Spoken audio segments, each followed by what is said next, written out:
You just can't plan your entire life because all the plans in the world can come to an end at a very abrupt moment. And you can't let guilt guide your way because there will always be someone who has something to say about your choices. You have to do what's best for you. And that's what I'm trying to do. That's what you're doing.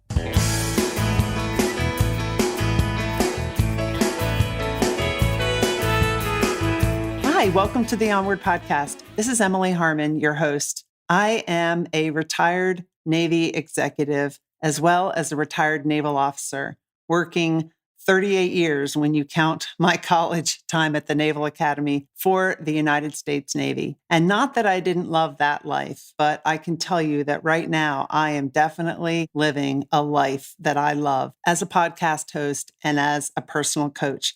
I love bringing you these guests every week. My guest today is Sherrie Hovatter. Sherrie's a former military spouse. And in this episode, she talks about finding peace, love, and herself with a capital SELF. Sherrie lived most of her adult life as a Navy wife, mother, and adventure seeker. She also, in this episode, discusses surviving grief and guilt after her husband, retired Navy Captain Pat Hovatter, passed away after a short illness in 2012.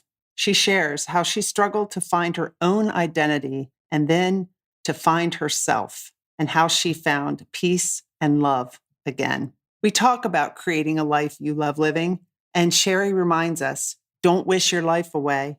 Be open to change. Don't let guilt guide your path. Learn to say no and do the inner work to find your best you. This show was recorded live back in the summer of 2021, so you might hear me welcoming guests or commenting on a comment that a guest posted.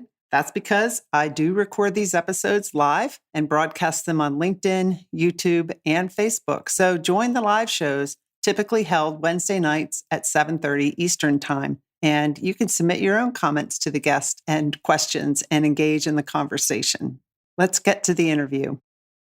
Welcome, Sherrie. I'm so excited I've been talking about interviewing you for a couple years now? Oh, yeah. Good to be here. Good to be here. Mm-hmm. You have a reason every time you ask. Yeah. Well, but I think too, maybe you just weren't ready. That could be it. I think that this time I messaged you and you're like, yeah, I want to go live. Not quite there yet. Yeah, you weren't quite there yet. So tonight we're talking about finding peace, finding love, finding myself. And I spelled myself in 2 words, myself. Exactly. The journey of a military spouse. It's been a ride. It's been a ride, I know. And wonderful adventure. Yeah, I didn't know you until after your husband passed away, but he was the vice commander of the Naval Air Warfare Center Aircraft Division in Patuxent River, Maryland. Mm-hmm. And then he was the commanding officer of that base in Patuxent River as a captain. And then he was the head of the Foreign Military Sales Office at Navair. Right. And I knew the name Hovatter, but I had never met him. But we worked in the same building at one point, we did. Right? Yeah. We passed crowds many. Listen to me. We crossed paths many times. Oh my gosh. Yeah, we did. Yeah, we did. And you said you were intimidated by me. I was. What? You were just quiet. You were so quiet and busy. Always busy. Busy, always busy. Like yeah, always busy. Not that I wasn't. I know, but I just had that air about me, like I'm busy. Leave me alone. And I try to be different now about that. I would, if I could go back, but you had a huge responsibility then too.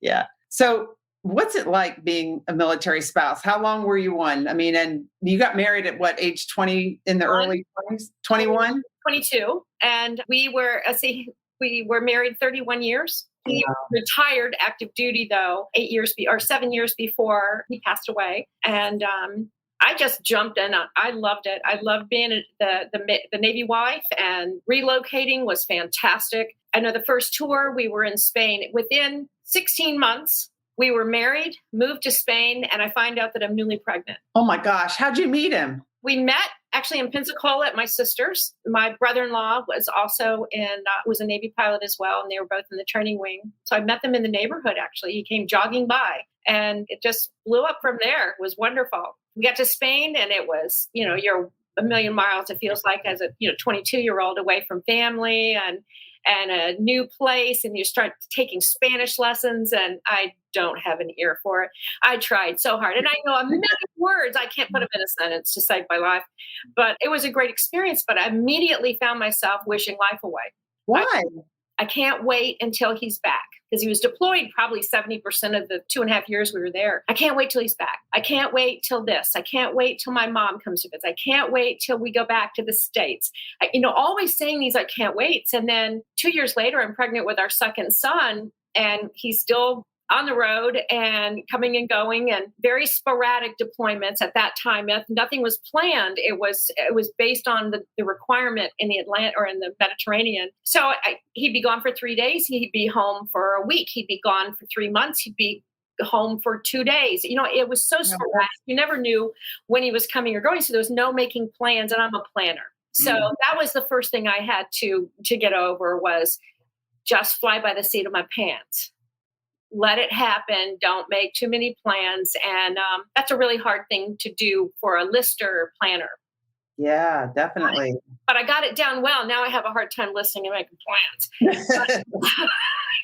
I got it down too well, I guess. And then we got back to the States, and I realized I enjoyed my time in Spain. I made some fabulous friends. One of my dearest friends in this world, I met 2 months after I arrived in Spain, and Vicki and I are like sisters. I just missed so much opportunity because of that attitude. When he's not gone so much, when he's home more, when, always wishing it away. So that became my mantra for the rest of our Navy careers. I will never wish it away. I will take it on.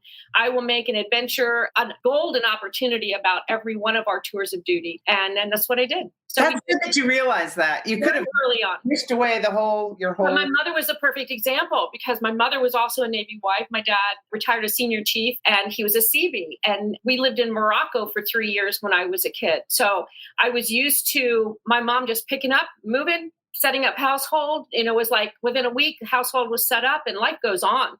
And so I had a great example from my mom. Yeah, definitely. Yeah. So you guys were married for 31 years, and most of that time he was active duty, working. And he was just I didn't know him, like I said, but he was very well known in Pax River. Everyone loved him. Yeah, he had a wonderful personality. He just loved people. And there was no strangers to him. I mean, he could walk up to someone on the street, and within 15 minutes, he had a new friend. Yeah. But as a Navy wife, did you work out of the home? You had 3 kids. So that's, okay. Yes and no. The problem for us was that every other tour, we were overseas. So that makes it very difficult to have any kind of a career, because we were in Spain, and then back to the States, and then to Guam, and then back to and then went to California, and then back to Guam. So it's really hard to do anything work-wise. So I worked as a scopist for a court reporter. I did legal secretarial work in DC for a year. I worked for Continental when we were in Guam at one point for 1 year. You just can't make any seniority. You can't dig roots, but you get a job and have fun with it. And I even taught aerobics for several years, because it was something I could do and move with me. We titled Finding Myself Along the Way, and finding peace and finding love. Did you have peace, and did you know yourself when you were married? I had peace. I had love, but I didn't know that I didn't have myself until I didn't have him. And I say that because I had a fabulous life, a charmed career. I say we because I was as big a part of it as he was, although he did all the work. But I know that from the very beginning, I signed on enthusiastically. I wanted to help him with his career. I was glad to follow his career. I always felt like I'll have my turn. One day it will be my turn. And I didn't have there was no grudges, no hostile feelings, nothing, no resentment. I enjoyed our lives together. And he was wonderful to me. I mean, he spoiled me. It's like we go to Guam the first time I take up diving, and he's like, okay, go get your advanced quals. Here, buy a dive boat. Let's go do this. I mean, go on dive adventures with your girlfriends. Do these things. And he would say, if you don't travel without me, you won't get to go. So early on, I traveled without him. There were times that he'd go on deployment, come home and say, I'll take a few days leave, stay with the kids, go decompress for a few days. Oh, nice. Yeah. So I had he read me well. We had a wonderful relationship. But when you're following someone else, regardless why or how it happens, you get lost along the way eventually, whether you realize it's happening or you just do it intentionally. You have to. You can't. So when he retired, I started finding more about my own interests because now we're not moving so much. Well, that's not quite true because he had a thing about building houses and moving me a lot, but we moved 9 times in St. Mary's County to build houses and move out and move. Yeah, crazy. While he was on active duty? Yes. Oh, he loved it.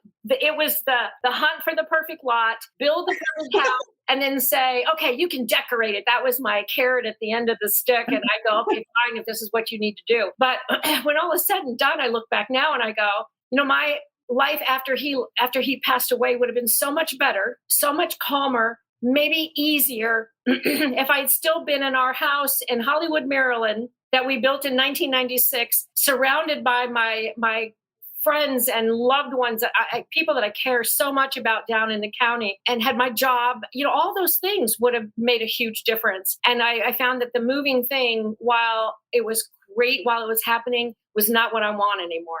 Yeah. And my interest changed. It's now about the kind of travel that I want to do. It's finding out what really makes me happy and where those quiet places are that feed me. Pat was a man where his batteries were charged when he was surrounded by people, when he was in public, when he was at work. His batteries got charged by all that energy. I need the silence of the woods. I need the quiet of the lake. That I never realized was where my batteries get charged. So I felt drained and empty more often than I can tell you. I know during the last 10 years in the Navy, I found myself wanting to play hostess at everything, like Navy League, all kinds of things, because I'd rather be working in the kitchen, an event, sweat pouring off my head, wet hair with an apron on, than out there and all of those wonderful people that most of all I knew and loved. But it was the fact that it was draining to me. Yeah. So horses and the barn. He built me a beautiful barn. We had horses on our own property after years of boarding. That was my solitude. So you're an introvert and he was an extrovert. Yeah, pretty much. And how did you figure that out? Did you feel frustrated and not know why you were feeling so frustrated? Yes, I felt antisocial at times. And I'd say, why am I having a nervous fit before going to a party or an event or another, Navy function? Why am I having a meltdown before going to this event that I know most of these people? We lived there for so long. Yeah. I know how to do this. I know how to, smile and press hands and make conversation and just enjoy the surroundings. Not me. I couldn't wait to get down the hallway to go to the ladies' room. Just get out of the public. And I didn't recognize that for years. I had no idea until a friend of mine asked me one time, well after Pat had retired from active duty, why are you playing hostess at every event? Because I'd rather hide in the kitchen. I'd rather do the dishes than be drained by all that energy. Because when you're somewhat of an introvert, that can be really, really painful. Oh, I completely get it. I used to work with somebody who's a big extrovert, and we would go to these conferences for a week, and she would speak during the conference, and then it was just go around people all the time. And then at night she wanted to go out and she'd schedule a social event. And I'm like, I'm going to my room and I'm ordering room service. Yeah. That's how I get to recharge after these things. Oh, yeah. It wore me out. Yeah. I went on a business trip, and as soon as the requirements were over, I put on my shoes and go for a walk. Yeah. And if I was lucky, there was a hike nearby to recharge. Yeah. Quiet, peace and quiet. And that's how I am. That's how I live my life now, is I need that peace. I need that tranquility. And if I need to go to the woods, the Adirondacks are 4 hours away, and I'm there. You're there. And now I have my little RV and I take off and go. But so after 7 years, your husband got sick. He did. He had just returned from a business trip and felt like when he landed, he said, I don't think my ears popped. ears didn't clear, feel this little thing in the right side of my head up in the corner. And it went away overnight. The next day, he started feeling it again. And by Monday, he went to the doctor. This was on a Friday night. On Monday, he went to the doctor and they immediately said, you need an MRI, CAT scan, whole host of tests. And they said, you probably had a mini stroke. And this is Halloween. By Thanksgiving, you'll be perfectly back to normal. But he didn't have any of the normal strokes side effects. So progressively worse every week. His stride was off, just all kinds of small symptoms at first, but his speaking became very difficult for him. And within 9 weeks, he was gone. They gave us a tentative diagnosis of Creutzfeldt-Jakob disease, the sporadic form. You've heard of mad cow disease. That's a bovine encephalopathy. Well, that is the variant form where you have consumed the tainted cow that has bovine encephalopathy. Well, in Pat's case, it's called sporadic because they can test after autopsy, they can test to see if it's variant, if it's genetic, or if it's what they call sporadic, which just means they don't really know what caused it. And fortunately, it was not genetic, thank God. So my sons and daughter don't have that concern. It was very fast. He maintained his sense of humor. The house was full of people, just full, revolving door. Every house, our neighbors on the waterfront down in Havelock, North Carolina, they opened their houses to friends from Pax River, friends from family, Minnesota, everywhere to come and see him. And oh my gosh, he just brightened everybody's day. While he's sick, he's brightening everyone's day. He did, absolutely. And he passed quietly on January 2nd, 2012, and he's still terribly missed. The thing about grief and loss is that the grief never stops. The grief never ends. But what you do with it and how you cope with it, how you deal with it, you finally, eventually, hopefully, recognize that you can live with that grief. And the sadness in those memories gets a little, the sadness is not there all the time. You can remember them and smile. You can remember the memories, and you can also remember them and cry. But your heart is big enough that you can do things once you get past the guilt stage. Yeah. That's the bad thing. That took a long time for me. Once you get past the guilt stage, right now I am in this fabulous relationship. I am totally in love with Robert, my partner, and I can still love Pat. It's like we have kids. It's not like you have 3 kids. You can love all 3 kids. So you're nothing alike. You're totally different human beings. Right. Both equally wonderful. Robert's not quite an extrovert.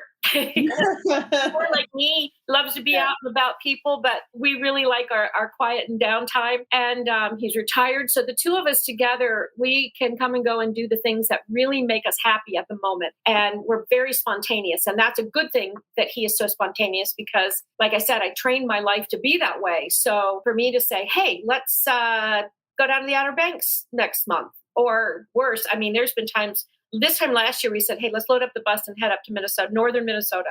4 days later, we are on the road. Wow. When I say spontaneous, we also make hard plans for certain things, but yeah, it works out. Wow. In fact, this happened just this past week. You probably saw I posted my daughter and granddaughters and my son-in-law all just moved to Knoxville a few days ago. And the day after they left, now I left my horses behind, passed away, but I sold one. I left my horse Days behind in Maryland 10 years ago. And I get my fix every once in a while and I love them to pieces. That is such a wonderful place for me, is with the horses, but that's not been in my life for a while. And with my daughter leaving the next day, I'm just boo-hooing all day, just off and on all day. Tears just start bursting out because my babies aren't here anymore. And I've had those little granddaughters since they were born. So it's really hard. And my oldest son with my 2 grandsons, they just moved to Germany the same day my daughter was packing out to move to Knoxville. So my heart is just breaking. And we go for a motorcycle ride. Again, out in nature, it's quiet. We're not in the city. We're out in country roads, looking at farm scenes. We go by this beautiful barn and there's a help wanted sign outside. And he's never known me around horses, but he's known how many years they were in my life. So he turns the motorcycle around and he goes, you need to go in. You need some therapy. And you went in and cleaned stalls, right? That's what I did for 4 hours the next morning. And now I'm going to go every Saturday and Sunday morning at 6 a.m. to go do some barn managing and cleaning and guiding some teenage girls. That's good. You've been taking care of those grandkids, helping your daughter, spending time with your daughter. Now there's a big space. Mm-hmm. You're going to fill it. Yeah. And it was something that is a passion. And I know this sounds insane if you've never done this, but Good. Cleaning up after horses. There is an enormous amount of meditation involved with cleaning stalls, brushing horses, just, grooming them, even, dropping hay and grain and filling water buckets. It's there's a lot of meditation involved. And the reason is because I can't shut my brain down. I don't know about you, but I know a lot of people who do meditate. And for me, meditation means I focus on one thing. Yeah. You're in the moment. I can't. It's just there's too many mice running wild in there. So in order for me to calm down and step back, I have to just focus on something. And I try to make it something menial, simple, something light. Well, when all you're thinking about is cleaning up that poop out of a horse stall, your mind's not going any further than that. No. Just cleaning it up, and you're filling a bucket, and you're doing these very simple things.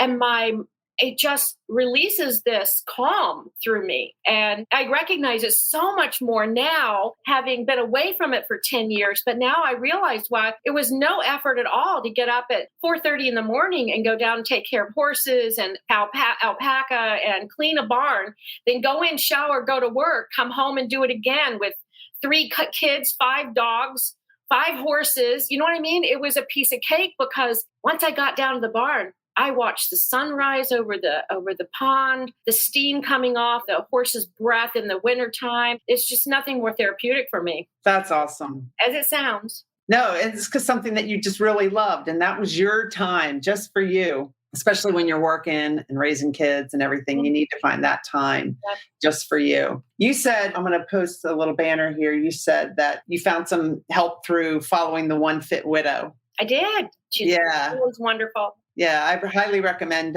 people go to her website. She leads a lot of trips, a lot of adventure trips. And her story is her husband passed away when her kids were young in a plane accident and plane crash. And she realized she wasn't living a life she loved. And she decided to go, and she was tired of working corporate, and she figured out another way that she could make a living and also be adventurous and just do what she loved. And so I've been on a couple trips with her. I met her in Sedona once in 2014 for a trip. That was awesome. And then I've been to Asheville, North Carolina on one of her trips. And I'm scheduled to go to Peru. I was going to go last April. It got moved to the summer. Then it got moved to September. And now it's moved to next April. But I'm going to go to Machu Picchu. It's like 5 or 6 days hiking. Wow.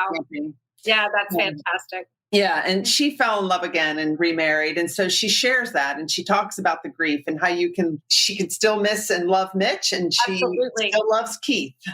It's all about getting past the guilt. Yeah. Because there is a lot of guilt that comes. It's hard for me to be happy and know he's gone. It's hard for me. I know the first year, Pat died in January. My son got married in February. My daughter got married in June. And I had a granddaughter born August. He did get to meet Brenna, our first granddaughter. And now I've had 4 more grandchildren.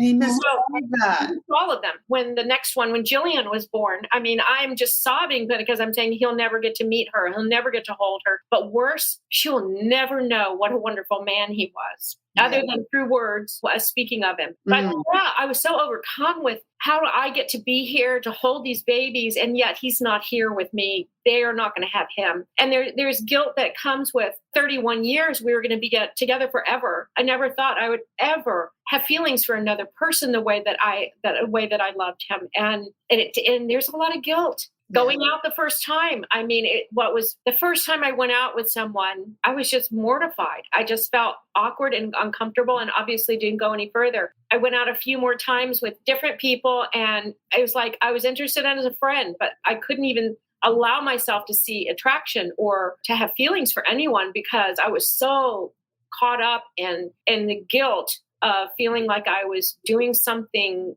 disrespectful or to dishonor his memory. How'd you work through that?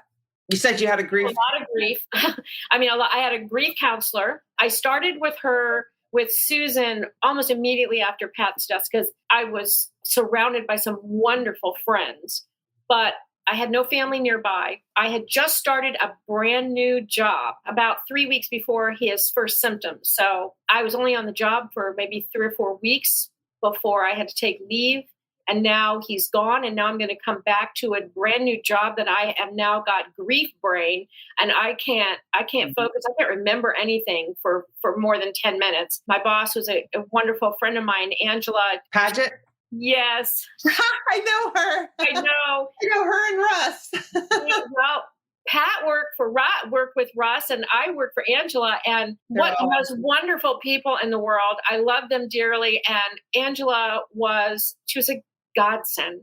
Yeah. She got me through every day. Once I started coming back to work, I mean, I'm sitting there, you're working on the computer, and all of a sudden a calendar thing comes up and it says, February 7th. And I go, oh my God, that's my anniversary. And tears start streaming down my face. And that's not cool in the workplace, but you can't control it. And she was absolutely phenomenal. They also did something else. They bought me, I think it was from Russell and Angela, regardless, because everything is very convoluted in your head in the midst of grief and all of that. They were very good friends of ours. And so they bought, I think, a gift certificate for a massage. Another friend of mine was there, and she hired a masseuse to come into the house, and while he was reclining, he brought her table, she came in and she gave him a massage. And it was just relaxing. It was very relaxing. It was the chimes and the gong and all of it, the scent and the aroma and the music was just perfect. And it was very relaxing for him. And so Angela and Russ, I think, got me a gift certificate for her. Well, I ended up going twice a week for months, and then once a week for a year. Because what I found was she was very, very holistic in her approach, and very in tune with your feelings and your needs. So, I mean, there'd be times when she would just like, I'm pushing this away. I'm moving this tension and let it go. Let your feelings go. And all of this, the talk and the touch, sometimes I would just cry. It would just tears stream down my face. And she'd say, it's okay. Just release it. Don't hold it all in, because it just creates more havoc inside your body. Let it go. That was extremely therapeutic. Keeping in mind something I learned very valuable, and I should have known before after my father passed away, because I had just gone through working with my mom and my sisters when my dad passed through hospice. I spent a month taking care of him with them. And after my father died, I could hold my mother's hand, and she would just it was like she would kind of winch, and she'd go, oh, that feels good. And I didn't catch on after Pat passed, and you don't have family nearby, and you get a friend to give you a hug, but you're not touched. Yeah. People who are by themselves, you're never touched. You don't recognize the need of touch in your life until you don't have it. Mm-hmm. And now I'm a hand holder. Mm-hmm. If I'm sitting with my mother, I'm sitting with my sister, I have to hold them and touch them, and not just giving them hugs, but I tell my mother how beautiful her hands are, and just to touch, because that is so important. So I would say, my grief counselor, the massage, I did not go for deep tissue. I went for just very relaxing, meditative type massage was ideal. The combination I looked forward to so much, because I felt like I was releasing toxic feelings at the same time. And then I had a group of ladies you were part of, our sweet friend Lee. And Lee is and she knows grief. Yeah, she does. Grief in the worst possible way. And she brought us a group of people who didn't know each other from Adam, and brought us together as sisters. And they were my lifeline for a very long time. And then another friend, Tim Smith. Tim worked with Pat. I worked with Bonnie at Pax River. I loved Bonnie. Bonnie had passed, and Tim reached out when Pat was sick, actually, and then continued to reach out and just kept texting and saying, how are you doing today? Are you doing okay? And it wasn't real personal. It was just, you're doing this. Everybody feels this. You're not alone. There's a lot of us out there. It's a nasty group of grieving widows and widowers. You just have to tell people, talk to them, tell them how you're really feeling, and get it out there. Don't just keep keeping it all inside. And so he's been a fabulous friend. And in fact, this coming May, Robert and I and Tim and Brandy and another couple that we travel with quite a bit are all going to Alaska for 5 months. And that's awesome. In your campers. Yeah. That's so awesome. And yeah, because Tim retired and his wife, Bonnie, and then right after that. Within a year, she passed. They went to Alaska, and she started getting symptoms and came back, and it was just horrific, absolutely horrific. But he knew exactly what I was going through.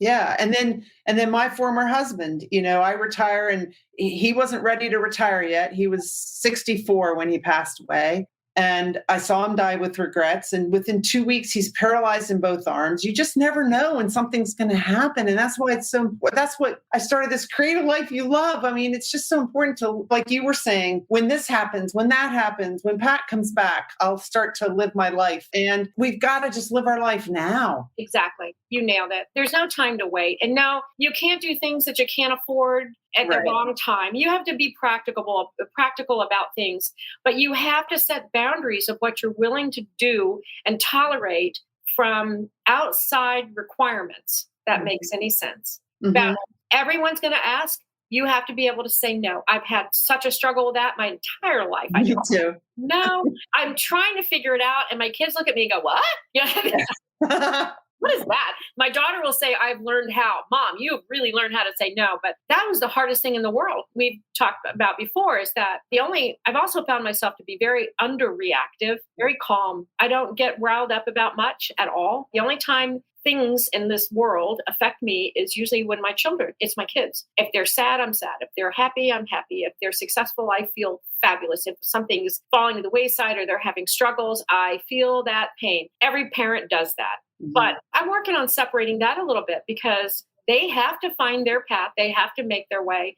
And they don't expect mom to worry and fret over everything that comes their way. Like I'm very silly about my grandsons moving to Germany and going into the German speaking classroom without any German. And my kids like, no, mom, that's what immersion's about. Opportunity. We are, So that's a part I got to stop. But I don't get crazy wrapped up in outside stuff anymore. I pick and choose. Yeah. Well, and I think the first step in changing your behavior that way is just recognizing it. Because sometimes, we have these patterns in our lives that we just don't really recognize. And I've learned a lot about the patterns in my life that I've repeated. And that's one of the things I do in my coaching program. We go back and look at our past, not as a way to relive it or anything, but just to see certain things that, where does this keep showing up in my life? Right. And it helps you to be like, and then it helps you to change behavior that you want to change. Yeah. Oh, I agree. I think it's also very humbling experiencing grief like that. It's humbling from the perspective of, like I said, if we had been in Maryland and in one of our earlier homes, I'd probably still be there. But we had moved to a very rural place on the intercoastal waterway between Beaufort and New Bern, North Carolina. And while we had the most phenomenal neighbors, I loved them to pieces, and great friends and work associates, we were still 35 minutes from gas station or grocery store, and we're 45 minutes from any medical or police intervention should there be an issue. So I used to jokingly say, look, if I have a heart attack or something happens, just put me in the boat, set me adrift on the intercoastal, and call the Coast Guard because they'll get there faster than an ambulance. So I didn't find it to be a great place for me to be by myself for very long. So I stayed there for 18 months longer. And while I loved it, I even started looking for new living arrangements there in New Bern. My heart was just drawn to come up to Rochester, New York to help my daughter with her 2 new babies while her husband was in residency and she was going back to school. So yeah. Why did Pat want to live in such a rural area when he's such an extrovert? Water. Okay. He loved the waterfront. Absolutely loved the waterfront. And being as social as he is, it's like we were 20 minutes by boat down to Beaufort and we had a great social life there on the waterfront. Like I said, we had an entire street we met these people and within a year, it's as though we had known them for years. Wow. That's awesome. So what would you recommend to somebody who's like, how do I find peace? And how do I find myself? And how do I know if I haven't found myself? I think I have, but how do I know? I think it's more about, for me anyway, stepping outside my box. I can only tell you what I had to do to find it. And that was, I had to step outside of my comfort zone. So it was probably 5 years before I started feeling like I'm tired of drowning. 5 years after Pat died? Yeah, right. 5 years. I wanted it so bad to be normal again. I wanted my life to be normal again, but I didn't know what that normal was going to be because I didn't know who I was. What do I do from here? Okay, so I lose my husband. I sell my house. I downsized from an enormous house down to 1,500 square feet. So a lot of those things as a Navy family, we don't have the roots of a home. A building is your home. It's the stuff that is a house, but the stuff in it makes it a home because we're moving so much. So I had to move that stuff out. I had to get rid of it. I had to let go of it. And it was, like choking me up to here to do it. And then I felt this, wow, what a relief. So that was the first time. Getting rid of stuff was like losing weight. Yeah. So I started letting go of things that I thought emotionally I was holding on to so tight that I thought it would make a difference. And it doesn't. It's just stuff. So change is important, regardless of whether you have loss or whatever. Change is really important to find out where you are and how much you've changed, because what you've been doing for so long, we all change year to year. It may not be the right fit anymore, even though it's comfortable. Yeah. I had to step out of that. So I started going for walks by myself in small parks, and I loved it. But there were too many people. So I started going on longer walks in more remote places. Still a lot of people, but I loved it. And then I started going up to the Adirondacks and hiking by myself, and I loved it even more.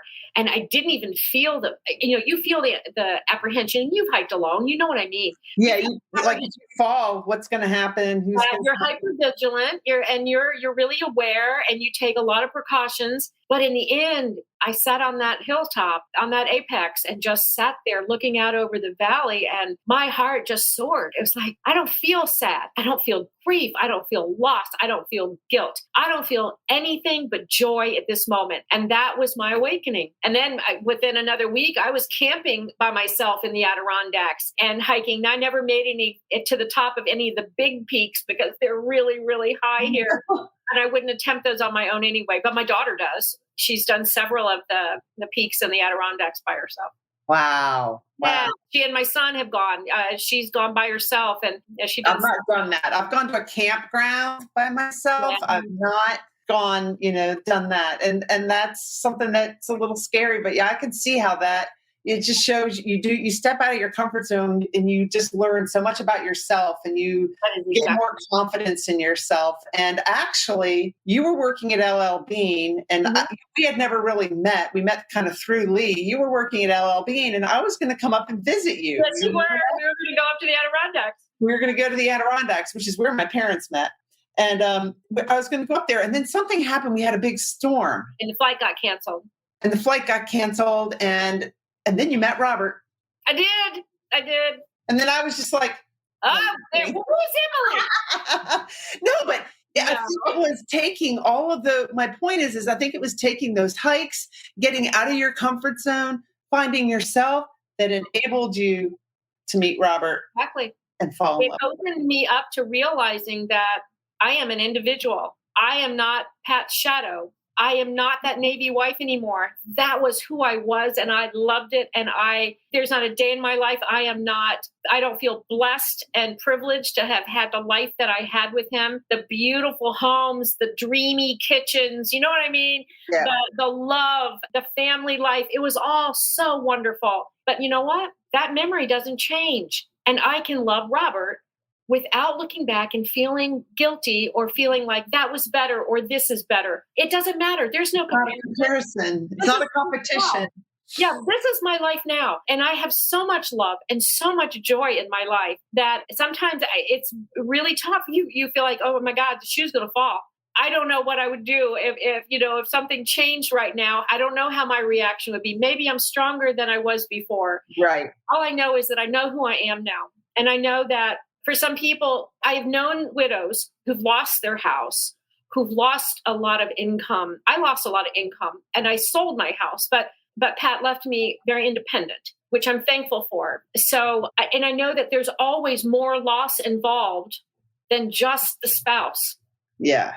Yeah. So many women lose it's crushing to a lot of people. So I know that everyone's experience is not going to be as easy as mine, although there's a lot I don't see that was easy about it. But I also had a major back injury with a fall Pat had before he passed that left me pretty incapacitated for a year and a lot of back pain. And I've come through that as well. So physical therapy, getting in shape, losing weight, taking care of myself, all those transitions. Yeah, I still have a ton of weight to lose, but I also enjoy food and I travel so much. It makes it very hard. And then I found Robert, and having found who I was and what I like and what motivates me and energizes me, opened me up to meeting this man. And we clicked immediately. We just clicked. And we've been together for over 4 years now. And I could only hope for 40 more, but at 62, that's not likely. It could be. I know. You never know. It gives me hope because my last divorce, I've been divorced a few times, was in 2013, 2014. And my heart has been closed. Yeah. And it wasn't until like a couple of weeks ago, I told my counselor, maybe I could open it. And so we've been talking about that. But because up until then, I was just like this, not even trying to meet anybody or whatever. But I feel like because I've done the work, like what worked on myself, I focused inward like what you did and found myself again, or found myself, maybe not again. Right. That I'm ready to start thinking about opening my heart. Good. Very good. So if you're ready, you'll know it right away. Yeah. When you meet the right person. The right person. Yeah. Right. The other issue was, I know the first few people that I dated, I was making too many comparisons. I was looking for Pat. I was looking for the military background. I was looking because that's a lifestyle that we would share and understand. And then I thought, no, I can't do that, because I found myself comparing careers, comparing lifestyles, comparing squadrons to ships. It's all that stuff gets in your head. Yeah. And you're no longer looking at the person and going, I'm not even attracted to this person. And I'm already going nuts in my head over all these comparisons. I'm looking for Pat. It's not till you stop looking and that you find who you are, that what opens you up to other people. And then you have to stop. You have to go, you know what? At this time in my life, I go with what I can go with, the person that makes me feel good, makes me feel good about myself. And when this man says to me, my job is to make your day a little better every single day. That's awesome. And that's I remember because we're in this little Facebook group that Lee started. Yeah. And I remember when you posted a picture of Robert on a motorcycle, you're like, well, I went on a ride on a motorcycle with him. And you're like, I don't know, but I know. Harley? Oh my God. Yeah. Right after that, it was like, I know. We're like, yay, Sherrie. I mean, stepping out of the box. One of our first dates, and we were talking, and it's like, he goes, well, it sounds like you've had a ton of adventures. And I go, really, I have. And I feel really blessed about all that. I said, but there's a lot it's still that I haven't done. And he goes, have you been skydiving? I said, no. He goes, well, I've done that already. He goes, I know one that you haven't done. And so he picked me up for a date on his Harley. Oh my God, talk about the wind in your face. And like I said, we don't hit the cities. We go out into the countryside. We're driving through cow pasture. Down roads with farms and around the Finger Lakes and into the mountains. And it's just relaxing. It's beautiful. You smell all that fresh air, and we love it. We absolutely love it. So yeah, I never would have guessed in a million years I would be on the back of a Harley. I don't dress the part. I have to admit, there was a day where he took a picture and I look back and I go, well, that's really a mixed message there. I'm on a Harley Davidson with a Burberry scarf and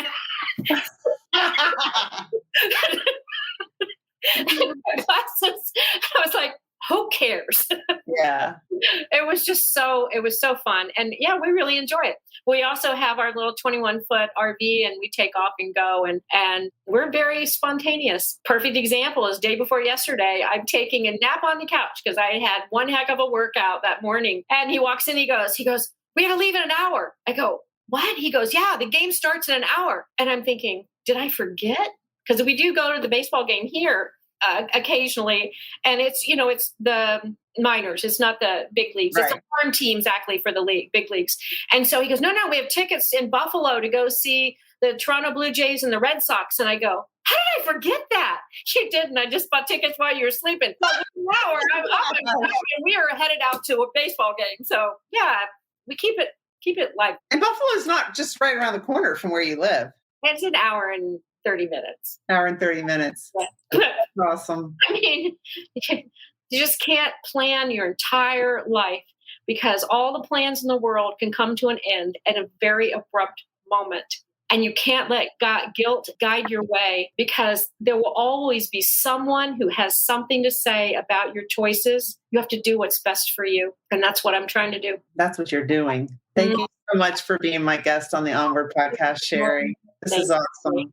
You're the perfect onwarder, because the onward movement is all about creating a life that you love. It's about releasing the fear of judgment, which you just talked about. People will judge you, but you've got to go for what you love. So releasing the fear of judgment, creating a life you love with confidence. And you've done it. I'm trying. Yeah. Thank you so much. Thank you, Sherrie, for being such an awesome guest and a great friend. The Onward Podcast is brought to you by my coaching business, Emily Harmon Coaching and Consulting. I love working with different clients and helping them overcome stumbling blocks, helping them get unstuck, helping them create a life that they love living. What would you love? Have you noticed any longings or discontent? Have you noticed yourself thinking, if only I could do this, but I can't? But what if you could? What if you really could create a life that you love living? Not that you don't love living your life now, but we all have something else that we're looking for or that we want, because we're designed to grow. That's how God created us. That's how the universe created us, to continuously expand and grow. And there's nothing wrong with that. Go for what you want. Create and continue to create a life that you love living. If you want to meet with me and talk about this, no obligation, feel free to schedule a meeting with me. You can send me an email at emily@emilyharmon.com, or you can go to my website and click on the button to schedule a meeting with me. Hey, what do you think about the music in this podcast? I just love it. The song is called Quantum Leap, and the performing artists are called, the band name is called Soul Pajamas. And if you check out the show notes, you'll find a link to their website and all of their music. So I hope you enjoy it, and have a great week, everyone. Thanks for listening. Let's move onward together.